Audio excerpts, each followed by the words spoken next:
السلام عليكم ورحمة الله وبركاته. إن الحمد لله نحمده ونستعينه ونستغفره ونعوذ بالله من شرور أنفسنا ومن سيئات أعمالنا من يهده الله فلا مضل له ومن يضلله فلا هادي له وأشهد أن لا إله إلا الله وحده لا شريك له وأشهد أن محمدا عبده ورسوله صلى الله تعالى عليه وعلى آله وصحبه وسلم تسليما كثيرا. أما بعد فأعوذ بالله من الشيطان الرجيم. يا أيها الذين آمنوا بالله ورسوله والكتاب الذي نزل على رسوله والكتاب الذي أنزل من قبل ومن يكفر بالله وملائكته وكتبه ورسله واليوم الآخر فقد ضل ضلالا مبينا. সম্মানিত মাতৃমণ্ডলী, আল্লাহ পাক রব্বুল আলামিনের যাবতীয় প্রশংসা, যে আল্লাহ পাক রব্বুল আলামিন একক, যার কোনো শরীক নেই, যে আল্লাহ পাক রব্বুল আলামিন সমস্ত মখলুকাতের সৃষ্টিকর্তা, তার কাজে কোনো শরীক নেই। সালাত এবং সালাম নাযিল করেন মুহাম্মদ রাসূলুল্লাহ সাল্লাল্লাহু আলাইহি সাল্লামের উপর, যিনি সর্বশেষ নবী, শেষ রাসূল, তারপরে আর কোনো রাসূল আসবে না। আজকে এই অল্প সময়ে আপনাদের সামনে আলোচনা করব এমন একটি বিষয় সম্পর্কে, যে বিষয়টি সম্পর্কে প্রথম রমজান, দ্বিতীয় রমজানে আমরা প্রতিযোগিতায় পুরস্কার দিতে গিয়ে জিজ্ঞেস করেছি, কিন্তু মাত্র কয়েকজন লোক হাত ওঠা ছাড়া আর কেউ হাত ওঠাননি। অথচ ইসলামের এটা হচ্ছে প্রথম বিষয়, আর তা হচ্ছে ঈমানের স্তম্ভ বা ইসলামের স্তম্ভ। এই দুটো জিনিস। ইসলামের স্তম্ভ সম্পর্কে তো হাত কিছুটা উঠেছে, আর উল্টো পাল্টা করে হলেও, কিন্তু ঈমানের স্তম্ভ যখন জিজ্ঞেস করলাম, আর শুধু এখানে নয়, যে কোনো জায়গায় গিয়ে যদি ঈমানের খুঁটি কয়টি, ঈমানের পিলার কয়টি জিজ্ঞাসা করা হয়, তো অধিকাংশ মানুষ চুপ হয়ে যায়। আর অল্প কিছু লোক বললে তারা ঈমান ইসলামের মাঝে কোনো পার্থক্য বুঝে না, ঈমান আর ইসলামের মাঝে পার্থক্য বুঝে না, যার ফলে তারা করে কি, জিজ্ঞেস করছি ঈমানের স্তম্ভ আর জবাব দিচ্ছে ইসলামের স্তম্ভ বলে। এইরকম এক ভাই গত সপ্তাহে বা এই গত কয়েকদিন আগে জিজ্ঞেস যখন করলাম, তো আসলো একবারে জবাব দেওয়ার জন্য। ঈমানের স্তম্ভ জিজ্ঞেস করেছি, বলল যে 5টি। আর কি শুরু করলো, ইসলামের স্তম্ভ বলা, ইসলামের খুঁটি বলা। তার মানে ঈমানের স্তম্ভ আর ইসলামের স্তম্ভ পার্থক্যই বুঝে না, ঈমান আর ইসলামেও পার্থক্য বুঝে না। তো এটা হচ্ছে প্রথম বিষয়। আমরা যারা নিউ মুসলিম হয়, অমুসলিম, এখানে নতুন মুসলমান কালেমা পড়ে আমাদের কাছে, ওদেরকে 6, 5, 11টা জিনিস প্রথম শিখাই। ঈমানের 6টি স্তম্ভ খুঁটি আর ইসলামের 5টি স্তম্ভ। এই 5 আর 6, 11টি জিনিস শিখানোর পরে তারপরে কালেমায়ে শাহাদাতের অর্থটা বুঝিয়ে দিয়ে লা ইলাহা ইল্লাল্লাহ মুহাম্মাদুর রাসূলুল্লাহ এর অর্থ বুঝিয়ে দেওয়ার পরে তাকে শাহাদাত পড়াই, আশহাদু আল্লা ইলাহা ইল্লাল্লাহ ওয়া আশহাদু আন্না মুহাম্মাদান আবদুহু ওয়া রাসূলুহু, অথবা আশহাদু আন্না মুহাম্মাদান রাসূলুল্লাহ, এটা পড়াই। কিন্তু দুঃখের বিষয়, আমরা এখানে সকলে জন্মসূত্রে মুসলিম, আর ইসলামী সেন্টারে নিয়মিত আসা ছাত্র ছাড়া অন্যগুলির মধ্যে 2টো হাত ছাড়া 3টে উঠেনি। যারা ইসলামী সেন্টারে আসেন না সারা বছর, এখানে ইফতার ক্যাম্পে আসছেন, আলহামদুলিল্লাহ, অন্যদের চাইতে তো অবশ্যই ভালো, এতে কোনো সন্দেহ নেই। যারা অনেকে নামাজ পড়ে না, অনেকে রোজাই রাখে না, আর অনেকে রোজা রাখলে মনে করে যে আমরা কি গরিব, যে ওখানে খেতে যাব, ইফতার ক্যাম্পে খেতে যাব, নিজে পাকশাক করে খাচ্ছে, কিন্তু দিনের কিছুই জানে না, ঈমানের স্তম্ভ সম্পর্কে কিছুই জানে না। তো আপনারা আলহামদুলিল্লাহ এখানে আসছেন, আপনাদের এই আগ্রহের শ্রদ্ধা করি, প্রশংসা করি, শুকরিয়া আদায় করি, কিন্তু আপনাদের জন্য দিন শিখা ফরজ। আর যেখান থেকে আমরা নিউ মুসলিমকে শিখানো শুরু করি, সেখান থেকে আপনাদের শিখতে হবে মনে হচ্ছে। কারণ ঈমানের স্তম্ভ জিজ্ঞেস করলেই কিছুই বলতে পারেন না, ইসলামের কথা বলেন, আর না হলে চুপ থেকে যান। তো বড় দুঃখের বিষয়। অথচ এর ওপর ভিত করে অনেক কিছু আপনার শেখা ফরজ হয়ে রয়েছে। দিন ইসলাম সম্পর্কে যে জানবেন, প্রথম ভিতটা আগে শিখবেন, তারপরে বাকিগুলো শিখবেন। আপনার শিকড়ই নাই, কাণ্ডই নাই গাছের, তো আবার ডালপালাতে কি কাজ দেবে, আর ওই পাতাতে কি কাজ দেবে? হ্যাঁ, পাতা হচ্ছে যে টুপি, মাথায় টুপি দিয়ে আছেন, এটা হচ্ছে গাছের পাতা, ইসলামের পাতা। আরে পাতা গাছে না থাকলেও রস থাকতে পারে, আর গাছ বেঁচে থাকতে পারে। হ্যাঁ, দুটা সমস্যা থাকতে পারে বেঁচে, মাঝে মাঝে পাতা ঝরে পড়ে যায়। তো আমরা তো টুপির বুঝেছি, কিন্তু ইসলামের স্তম্ভ সম্পর্কে, ইমানের স্তম্ভ সম্পর্কে আমাদের অধিকাংশ ভাইদের জানা নাই। এটা দুঃখের বিষয়। তো এখান থেকে শুরু করব, ইমানের স্তম্ভ কয়টি, এই মর্মে অনেকে গুমরাহ হয়েছে। সাধারণ মানুষ না, অনেক স্কলার যারা লিখেছে তারা গুমরাহ হয়েছে। কেউ লিখেছে ইমানের স্তম্ভ হচ্ছে 5টি, লিখেছে তাদের বইয়ে। আর বড় স্কলার, নাম বলে চমকে উঠবেন, তো বিনা নাম দিয়ে চলি। এখন আমাদের সংশোধনের প্রয়োজন রয়েছে। যার ভুল আছে, যে কোনো ব্যক্তি হোক না কেন, তার ভুল ছেড়ে দেওয়া ফরজ। একমাত্র রাসূলুল্লাহ সাল্লাল্লাহু আলাইহি ওয়াসাল্লামের কাছে ওহী এসেছে, কোনো আলেমের কাছে ওহী আসেনি, কোনো স্কলার কাছে ওহী আসেনি, কোনো মুফাসসির আর চিন্তাবিদের কাছে ওহী আসে নাই। তো ইমানের স্তম্ভ 5টি নয়, 6টি। তো একদল ওই রকম গোমরা হয়েছে ইমানের স্তম্ভ 5টি বলে, আর এক দল আবার বলে থাকে যে ইমানের স্তম্ভ 7টি। ইমানের স্তম্ভ কয়টি? 7টি। তারাও ভুল করেছে, তারা ভুল করেছে, কারণ তারা হচ্ছে মন্ত্র পড়া লোক। যারা ইমানের স্তম্ভ 7টি বলে আর গণায়, তারা হচ্ছে মন্ত্র পড়া লোক, ইসলামের মন্ত্র পড়ে, অর্থ বুঝে না। এই জন্য তারা আমাদের দেশে আবিষ্কার করেছে, তাদের এক শ্রেণীর আলেম সমাজ, মন্ত্রের ইমান পাঠ করা, ইমানে মুফাসসাল আর ইমানে মুজমাল। ইমানে মুফাসসাল মানে বিস্তারিত ইমান, অর্থ বুঝে। এখন শুনেন ওদেরগুলো, বিস্তারিত ইমান, যে ইমান যে নিয়ে আসতে হবে যে বিষয়গুলির ওপর, এগুলো হচ্ছে ইমানে মুফাসসাল। মুফাসসাল মানে ডিটেলস, বিস্তারিত, আর মুজমাল মানে সংক্ষিপ্ত। তো একটা মন্ত্র তারা পড়িয়েছে, ও কায়দা বাগদাদিতে দেখবেন, আমাদের দেশের কায়দা বাগদাদের শেষে কালেমা লেখা আছে, 5 কলমা, এগুলোও বানানো, আর তার সাথে সাথে ওই নিয়তও বানানো, আর ইমানে মুফাসসাল আর মুজমালও বানানো। যদিও যারা হয়তো এই আরবিতে গদ বাঁধা ইমানে মুফাসসাল মুজমাল বানিয়েছে, তাদের উদ্দেশ্য সৎ ছিল যে লোকেরা জানে না, তো এইভাবে মুখস্থ করিয়ে দেব। কিন্তু আসলে তো মুখস্থ করার বিষয় না, আসলে এগুলো অর্থ বুঝতে হবে, আর অন্তরে বিশ্বাস করতে হবে যে আমি বলছিটা কি আর বিশ্বাস করছিটা কি। এটা হলো আসল বিষয়। ইমান মানে বিশ্বাস। তাহলে এই বিশ্বাস তো আর মন্ত্র পাঠ করে কাজ হবে না। বিশ্বাস মানে অর্থ জানতে হবে, অন্তরে বসাইতে হবে, এবং অন্তরে দৃঢ়ভাবে বিশ্বাস করতে হবে যে আমি এর বিপরীতটা বিশ্বাস করি না। এর নাম হচ্ছে ইমান। তো ইমানে মুফাসসাল আর মুজমাল মানে বুঝলেন। এখন সময় থাকলে ইমানে মুফাসসাল আর মুজমালে যেগুলো ওরা বলেছে, সেগুলি ওই মুফাসসালে 7টি বলেছে। ইমানে মুফাসসালে যাদের মুখস্থ আছে, ওই গদবানা মুখস্থ করে রেখেছেন, 7টি আছে। 7টি তো আসলে নয়, কিন্তু 1টিকে 2টি করে 7টি বাড়িয়েছে। তো ওরাও ভুল করেছে, কারণ মন্ত্র পড়াইতে গিয়ে ওরা ভুল করেছে। তো ইমানের স্তম্ভ হচ্ছে কয়টি? হ্যাঁ, কয়টি? 6টি। এই ইমানের স্তম্ভ যে 6টি, কোরআনে কারীমের এক আয়াতে 6টি নেই, 5টি আছে। ওই যার ফলে একজন বড় লেখকের এই বিভ্রান্তি হয়েছে, গুমরাহি হয়েছে, যে 5টাতে সীমিত করে দিয়েছে। আর এক আয়াতে যে আরেকটা পাক স্পষ্ট ভাবে উল্লেখ করেছেন, বা একাধিক আয়াতে উল্লেখ করেছেন, ওটাকে সে উপেক্ষা করে গেছে। ইমানের যে 5টি স্তম্ভ, একটি আয়াতে আল্লাহ বর্ণনা করেছেন, সেই আয়াতটি হচ্ছে সূরা নেসার আয়াত নম্বর 136। ভালো করে নোট করে নেন, আর তাফসীরে একটু পড়ে নেবেন ভালো করে। সূরা নেসা আয়াত নম্বর 136।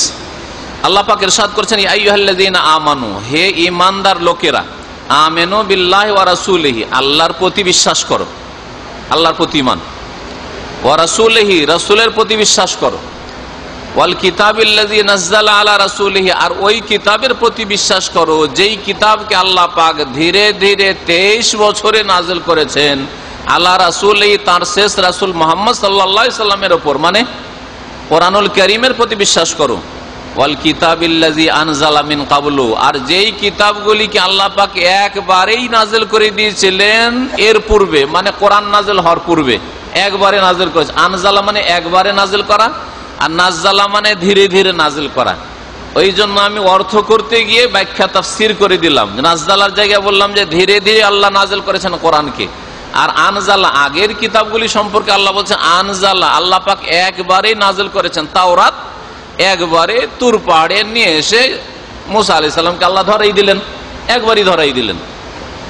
জাবুর দাউদ আলাইহিস সালামকে একবারই আল্লাহ পাক ধরিয়ে দিলেন। না আতাইনা দাউদা জাবুরা, দাউদকে আমি জবুর দান করেছি। ঈসা আলাইহিস সালামকে আল্লাহ পাক ইনজিল, ইন্না আনজালনা তাওরাত ওয়াল ইনজিল, আল্লাহ বলছেন ইনজিল আমি একবারই নাযিল করেছি, একবারই দিয়ে দিলেন। এইভাবে একবারেই নাযিল করে দিয়েছেন। কিন্তু কোরআনে কারীমকে আল্লাহ পাক 23 বছরে যখন যেমন সমস্যা এসছে তেমন সমাধান কোরআনে কারীম আল্লাহ নাযিল করেছেন। যখন যেটার প্রয়োজন মনে করেছেন যে এই সময় তা হচ্ছে উপযোগী এই হুকুমটা নাযিলের জন্য, তখন সেই হুকুমটা নাযিল করেছেন। মদকে আল্লাহ পাক হারাম করেছেন কোরআনে কারীমে 3-4 স্তরে গিয়ে, একবারে নয়। হঠাৎ করে লাগাম লাগাননি, যারা মদে ডুবেছিল হঠাৎ করে যদি তাদেরকে লাগাম লাগিয়ে দেওয়া হয়তো, তাহলে লাগাম ছিঁড়ে ফেলতো, লাগাম ছিঁড়ে বলতো কি করতো, না পারবো না, মদ ছাড়তে পারবো না, কালেমা পড়বো, নামাজ পড়বো, রোজা রাখবো, কিন্তু মদ ছাড়তে পারবো না। আল্লাহ পাক কয়েক স্তরে গিয়ে মদকে হারাম করেছেন। এইভাবে আল্লাহ পাক রব্বুল আলামিন 23 বছরে কোরআনে কারীম নাযিল করেছেন। আল্লাহ পাক এই বিষয়গুলির প্রতি ঈমান নিয়ে আসতে বলে, আল্লাহর প্রতি ঈমান নিয়ে আসো, রাসূলের প্রতি ঈমান নিয়ে আসো, আর কোরআনে কারীমের প্রতি ঈমান নিয়ে আসো, আর তার আগের যে কিতাবগুলি নাযিল করে সেগুলির প্রতি ঈমান নিয়ে আসো। তারপর আল্লাহ পাক বলছেন ওমাই ইয়াকফুর বিল্লাহি ওয়া মালাইকাতিহি ওয়া কুতুবিহি ওয়া রুসুলিহি ওয়াল ইয়াউমিল আখির। এখানে আল্লাহ পাক 5টি জিনিস উল্লেখ করে দিচ্ছেন। আর শুনে রাখো, যেই ব্যক্তি ঈমান না নিয়ে এসে কুফরি করবে, অস্বীকার করবে, ওমাই ইয়াকফুর বিল্লাহ, যে আল্লাহকে অস্বীকার করবে, আল্লাহর সাথে কুফরি করবে। আল্লাহকে অস্বীকার করা মানে শুধু আল্লাহর অস্তিত্বকে অস্বীকার করা নয়, আল্লাহর অস্তিত্বকে অস্বীকার করলে নাস্তিক হয়, নাস্তিক। আর আল্লাহ পাকের অস্তিত্বকে মানে কিন্তু আল্লাহ পাকের তৌহিদকে অস্বীকার করে, মানে আল্লাহ পাকের এক হওয়াকে অস্বীকার করে, সেও কাফের মুশরিক। যে ব্যক্তি আল্লাহ তো আছে কিন্তু আল্লাহ একা না, আমাদের গোস কুতুবরাও তার সাথে সাহায্য করে, তারাও হায়াত মওতের মালিক, তারাও নিয়ন্ত্রণের মালিক, তারাও রোগ ভালো করার মালিক, তারাও শিরক কুফরি করলো, আল্লাহর তৌহিদের সাথে কুফরি করলো। যেই ব্যক্তি আল্লাহ পাকের কাজে অথবা আল্লাহ পাকের ইবাদতে শরীক করলো, যে ঠিক আছে আল্লাহ পাক আমাদের ইবাদতের জন্য সৃষ্টি করেছেন, কিন্তু নামাজের সেজদা তো আল্লাহর জন্য খাস, ওইটা ওলি বুজুর্গ আর পীর কবর মাজারের জন্য করি না, কিন্তু তাজিমের সিজদা, শ্রদ্ধা সম্মানের সিজদা কবর মাজারকেও করা যাবে। তারা আল্লাহর একত্বের সাথে কুফরি করলো, তারা আল্লাহর তৌহিদের শিরক নিয়ে আসলো, আল্লাহর তৌহিদকে অস্বীকার করলো। আল্লাহ বলছেন ওমাই ইয়াকফুর বিল্লাহ, যারা আল্লাহর সাথে কুফরি করবে, আল্লাহর অস্তিত্বকে অস্বীকার করে হোক, আল্লাহ পাকের বিধান অস্বীকার করে হোক, আল্লাহ পাকের তৌহিদ একত্ব অস্বীকার করে হোক। কেউ যদি বলে আমি নামাজ মানি কিন্তু রোজা মানি না, তাহলে সে কাফের, আল্লাহর বিধান অস্বীকার করলো, ওমাই ইয়াকফুর বিল্লাহ, সে আল্লাহর সাথে কুফরি করলো। কেউ যদি বলে যে আমি ব্যক্তি জীবনে ধর্ম কর্ম মানি কিন্তু রাষ্ট্রনীতিতে আমি ধর্ম মানি না, আমি অর্থনীতিতে ধর্ম মানি না, আবার সুদ আর ব্যবসা হালাল হারাম ওইসব আমি বুঝি না, আমি নামাজ রোজা করব, তাহলে সে আল্লাহর সাথে কুফরি করলো, সে কাফের। সে কেউ যদি বলে যে আমি পারিবারিক বিষয়ে আমি ইসলামের কোন দিক নির্দেশনা আছে আর সেটা মানতে হবে, এটা আমি মানি না, বিবাহ শাদী করতেই হবে আর বিবাহ শাদী ছাড়া যৌন মিলন করা যাবে না, এটা আমি মানি না, তাহলে সে কাফের। ওমাই ইয়াকফুর বিল্লাহ, সে আল্লাহ পাকের বিধানের সাথে কুফরি করলো। আল্লাহ পাক বলছে যে ব্যক্তি আল্লাহর সাথে কুফরি করলো, তাহলে প্রথম পিলার ইসলামের কি? আল্লাহর প্রতি ঈমান। আর প্রথম পিলারকে অস্বীকার করা, আল্লাহ পাকের অস্তিত্বকে অস্বীকার করা, আল্লাহ পাকের একত্বকে অস্বীকার করা, আল্লাহর বিধানকে অস্বীকার করা, আল্লাহর বিধানের আংশিক অস্বীকার করা।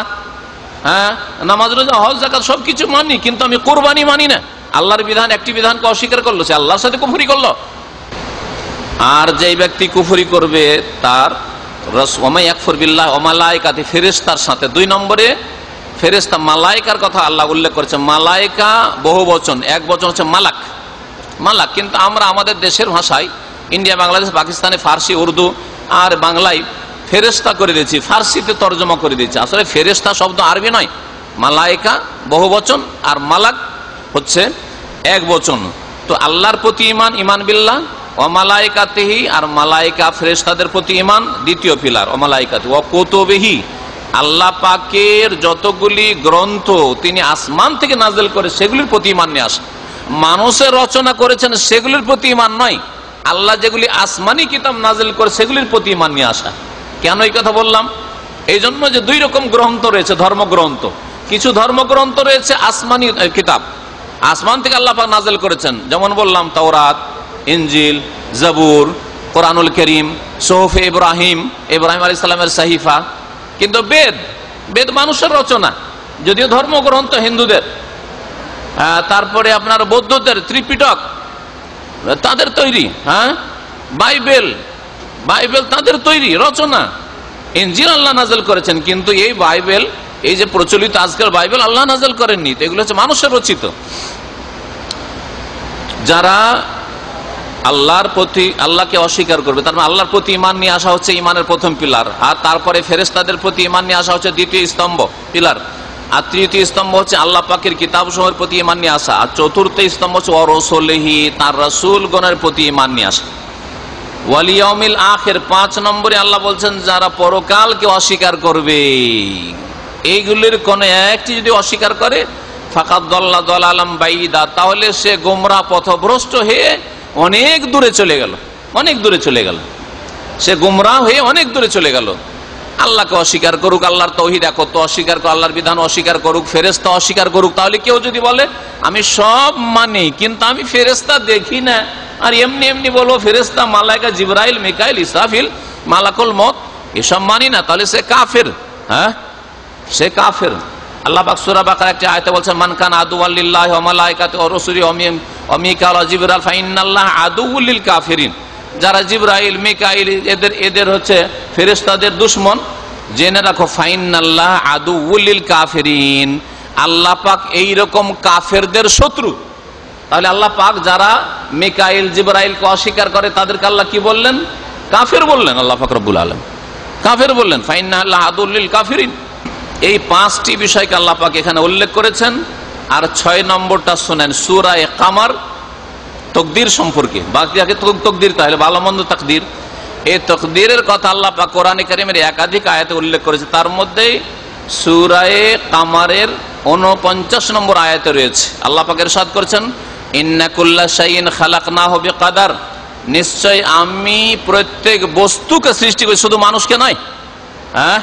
আর মানুষের ধর্মের শুধু তকদির লেখা হয়নি, দুনিয়াও লেখা হয়েছে। আর শুধু মানুষের না, পশু পাখির, গরু ছাগলের, আসমান জমিনের, পাহাড় পর্বতের, নদী নালা, সাগর মহাসাগরের, কার আয়ু কতটা, আর কখন কতদিন এই নদী থাকবে, আর কখন শুকিয়ে যাবে, চর পড়ে যাবে, আর কখন এই সমুদ্র শেষ হয়ে যাবে, কখন এই আসমান জমিন শেষ হয়ে যাবে, সব কিছু লেখা আছে, সব কিছু লেখা আছে আল্লাহ পাক রব্বুল আলামিনের কাছে।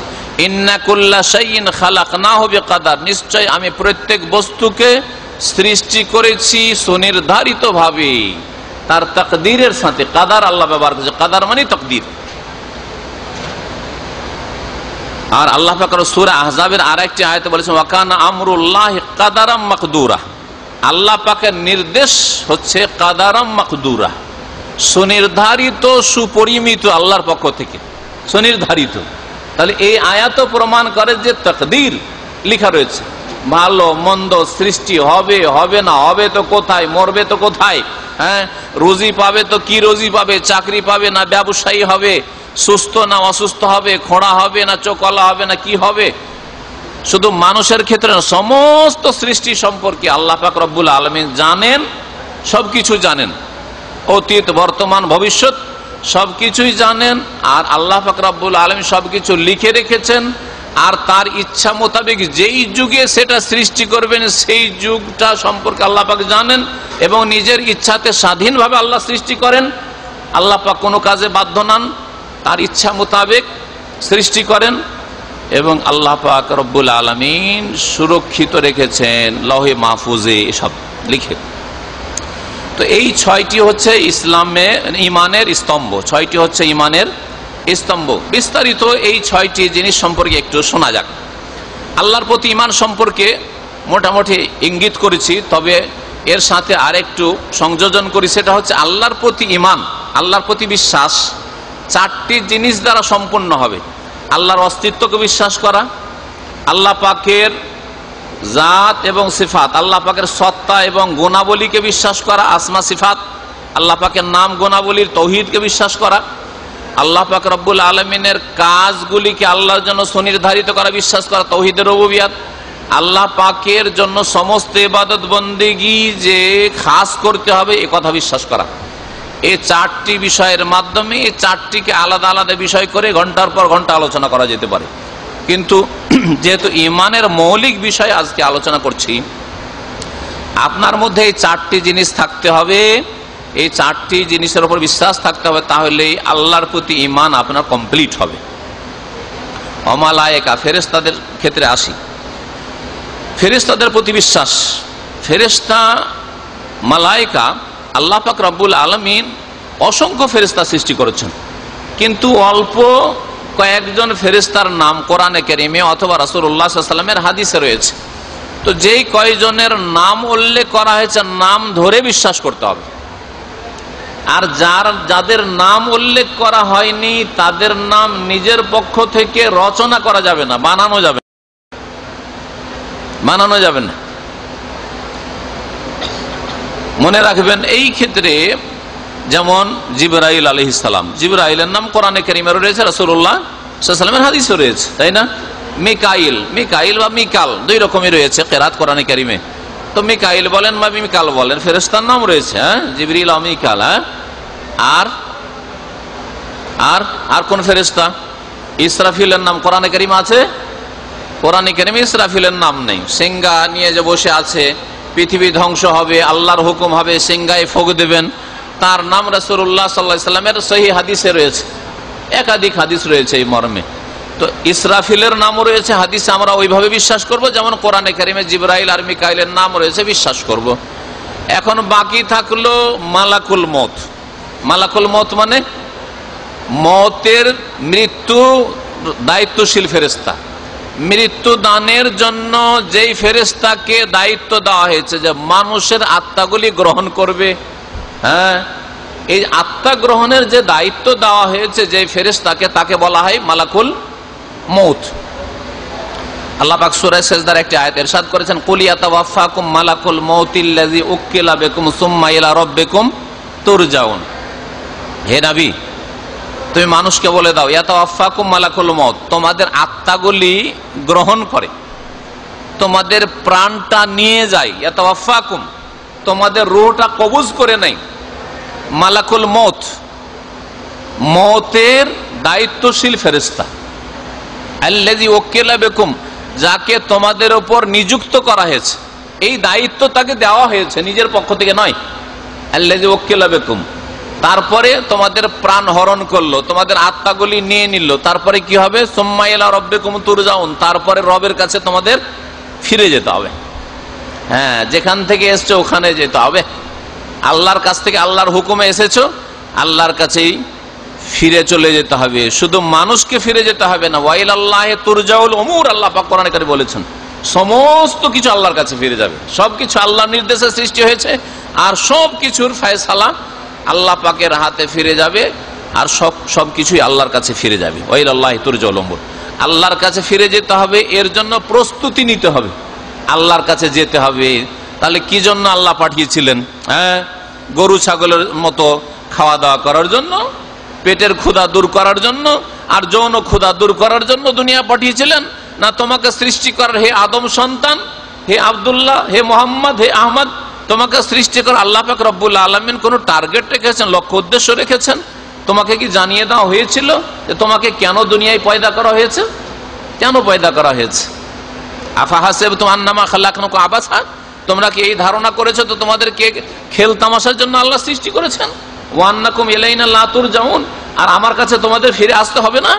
অবশ্যই ফিরে আসতে হবে। ফিরে আসতে হবে, তার জন্য দুনিয়ায় প্রস্তুতি নেওয়ার জন্য তোমাকে পাঠানো হয়েছে। দুনিয়া তোমার কর্মজগৎ, ওখানে কাজ করে আসবে। আল্লাহ যা করতে বলেছেন করবে, যা বারণ করেছেন তা থেকে বিরত থাকবে। যা করতে বলেছেন করবে, আর যা নিষেধ করেছেন সেগুলো থেকে বেঁচে থাকবে। এটাই হচ্ছে ইবাদত। এটা হচ্ছে ইবাদত। ইবাদত মানে দু তিনটা কাজ নয়, শুধু নামাজটা পড়লেন, ইবাদত একবারে কমপ্লিট করে দিন। হ্যাঁ, একটা বড় ইবাদত করলেন, নামাজের আগে তৌহিদ প্রতিষ্ঠা করলেন। হ্যাঁ, একটি ইবাদত, মূল ইবাদত কায়েম করলেন, কিন্তু বাকি আপনার জীবনে, সার্বিক জীবনে ইবাদত রয়েছে। তো ইবাদত হচ্ছে ব্যাপক অর্থে আল্লাহ পাক যা নির্দেশ দিয়েছেন তা পুরোপুরি পালন করা, আর আল্লাহ পাক যা থেকে বারণ করেছেন সেসব থেকে বেঁচে থাকা, দূরে থাকা, এই হচ্ছে ইবাদত। তো বলছিলাম যে মালাকুল মউত আল্লাহ কোরআনে কারীমে বলেছেন। আচ্ছা, আল্লাহ পাক জিবরাইল বললেন, মিকাইল বললেন, ইসরাফিল বললেন, মালাকুল মউতের নাম যদি আর অন্য কিছু থাকতো তো আল্লাহ বলতেন না? হ্যাঁ, না আল্লাহ কৃপণতা করলেন, বললেন না? হ্যাঁ, আমাদের দেশে মালাকুল মউতের একটা নাম আছে, প্রচলিত নাম, কি বলতে পারেন? হ্যাঁ, আজরাইল। হ্যাঁ, ওজনে মিলছে ঠিক, মানে ই হয়েছে, জিবরাইল, মিকাইল, ইসরাফিল, আজরাইল মিলিয়ে দিল।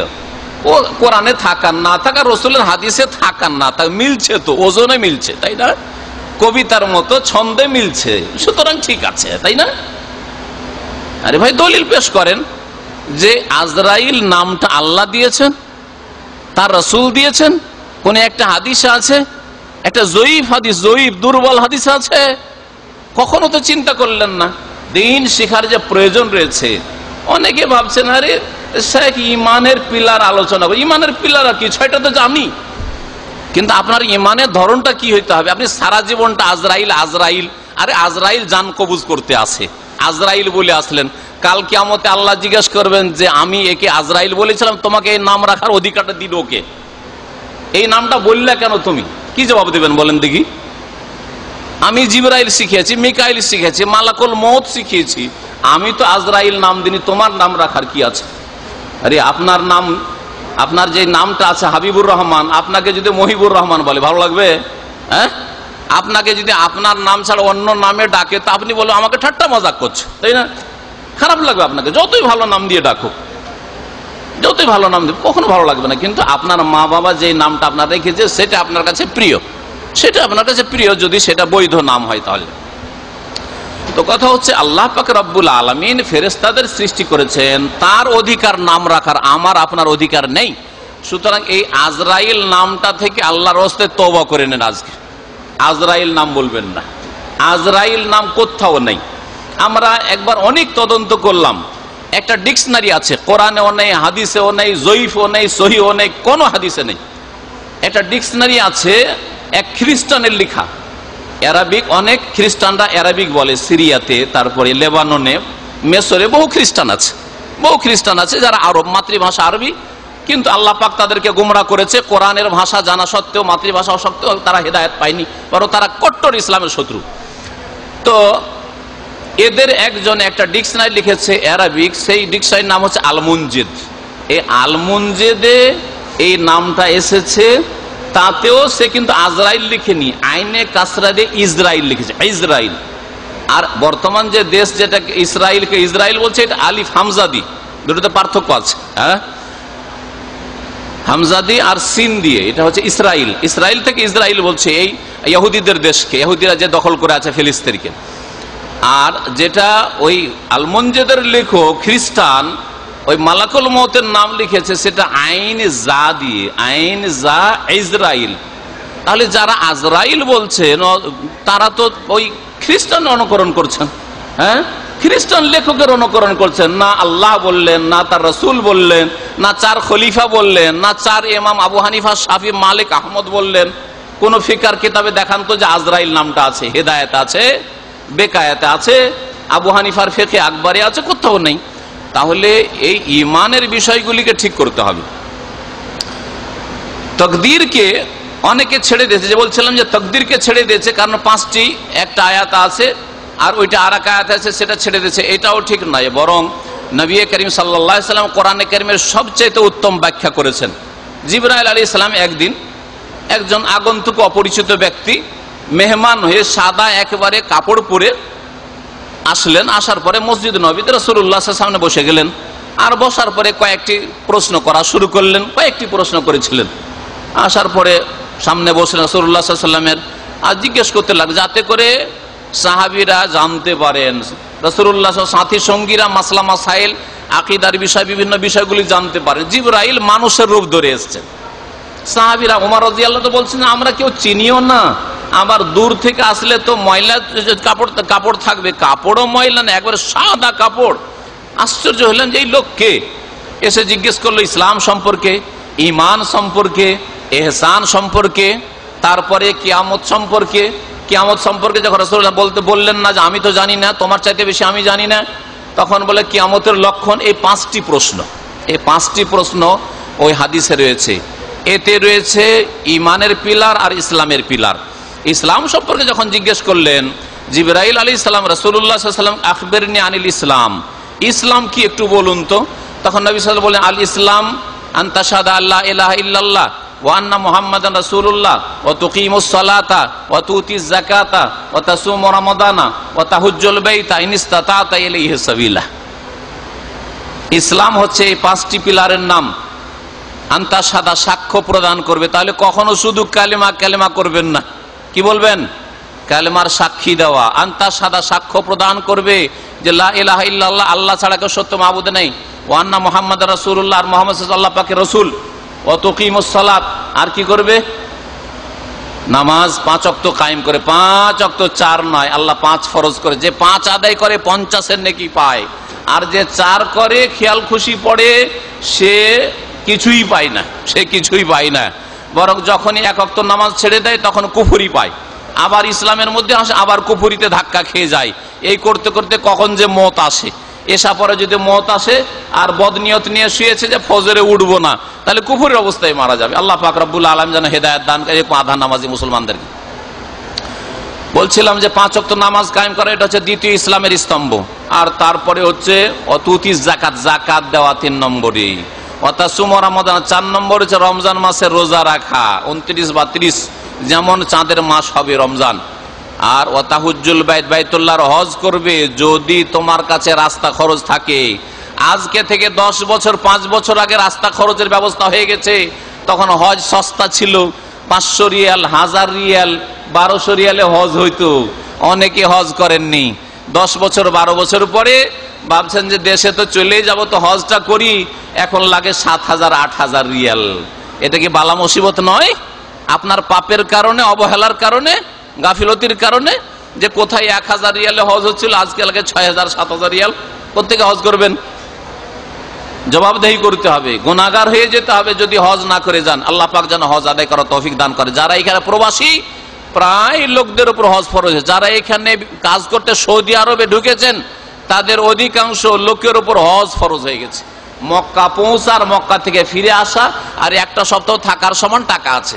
দেশে গাড়ি করছেন, বাড়ি করছেন, ব্যবসা করছেন, অনেক কিছুই করছেন, জমি জায়গা কিনছেন, আর হজ করার তৌফিক হয় না। আর দেশি ভাষায় বলছেন যে ছোট হজ করেছি হুজুর, ছোট হজ করেছি। হজ করেছেন? বলছে হ্যাঁ, বড় হজটা করিনি, ছোট হজ করেছে। ছোট হজ আবার কি জিনিস? ছোট হজ আবার কি জিনিস? ছোট হজ বলে কিছু নেই। হজ একটাই, যেটা হচ্ছে এই জিলহজ মাসে হয়ে থাকে, এটাই হচ্ছে হজ। আর উমরা, সেটা উমরাও, সেটা ছোট হজ নয়। আর সেই উমরা দিয়ে আপনার ফরজ আদায় হবে না। সুতরাং হজ আদায়ের জন্য সচেষ্ট হবেন। আল্লাহ পাক যেন সকলকে তৌফিক দান করে। যারা বিশেষ করে এখানে এসেছেন, আর যেসব ভাইরা অনলাইনে শুনছেন, বোনেরা শুনছেন, আল্লাহ পাক তাদেরকেও যেন হজ পালন করার তৌফিক দান করেন। আর যেসব ভাইরা হজ পালন করেন তাদের যেন আল্লাহ পাক হজ কবুল করেন। বলছিলাম ঈমানের পিলার সম্পর্কে। জিবরাইল আলাইহিস সালাম জিজ্ঞেস করেন আখবিরনি আনিল ঈমান, ঈমান সম্পর্কে বলুন। তখন বললেন আনতুমিনা বিল্লাহ, আল্লাহর প্রতি ঈমান নিয়ে আসবে, ও মালাইকাতি, ফেরেশতাগণের প্রতি ঈমান নিয়ে আসবে, ও কুতুবিহি, আল্লাহ পাকের কিতাবসমূহের প্রতি ঈমান নিয়ে আসবে, ও রাসূলি, রাসূলগণের প্রতি ঈমান নিয়ে আসবে, আর ওয়াল ইয়াউমিল আখিরে, আর পরকালের প্রতি ঈমান নিয়ে আসবে, তুমিনু বিল কাদরি খাইরিহি ওয়া শাররিহি, আর ভালো হোক আর মন্দ হোক তাকদীরের প্রতি ঈমান নিয়ে আসবে।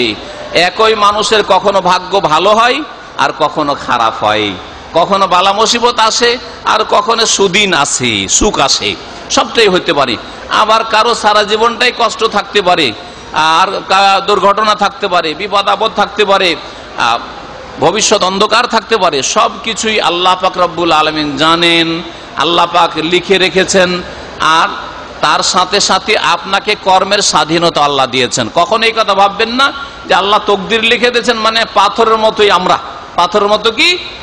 পাথরের মতো হলে বাসা থেকে আসলেন কি করে ইফতার করতে? এখানে অনেকে বলে আল্লাহ যখন তকদির লিখেই দিয়েছে তাহলে আর আমল করে আর হবে এটা কি? আমল করি আর না করি যা হওয়ার তো হয়েই গেছে, তাই না? হ্যাঁ, এটা গুমরাহি। তো ওই কথাই যদি হইতো তো আপনার তো রুজিটাও তকদিরে লেখা আছে, রিয়ালটাও তকদিরে লেখা আছে, তো ওই ক্ষেত্রে কেন বাংলাদেশে বসে যাননি? যে তকদিরে যদি রিয়াল থাকে তো বাড়িতে বসে থাকলেও রিয়াল চলে আসবে, সৌদি আরবে যাওয়ার প্রয়োজন নাই, হ্যাঁ, পাসপোর্ট বানাবার প্রয়োজন নেই, এত টাকা দিয়ে ভিসা কেনার প্রয়োজন নেই, কি দরকার ছিল? ওখানে তকদির নেই? তকদিরে সবকিছু লেখা আছে, দুনিয়াও লেখা আছে, দিনও লেখা আছে, মানুষেরও লেখা আছে, আর পশু পাখিরও তকদির লেখা আছে, আসমান জমিনেরও তকদির লেখা আছে। আল্লাহ পাক রব্বুল আলামিন কর্ম করতে বলেছেন, কর্ম করতে হবে। সম্মানিত ভাতৃমণ্ডলী, সময় শেষ দিকে চলে গেছে, এই জন্য এখান থেকে শেষ করছি। আল্লাহ পাক রব্বুল আলামিন যেন আমাদেরকে ঈমান ঠিক করার তৌফিক দান করেন আর নেক আমলের তৌফিক দান করেন।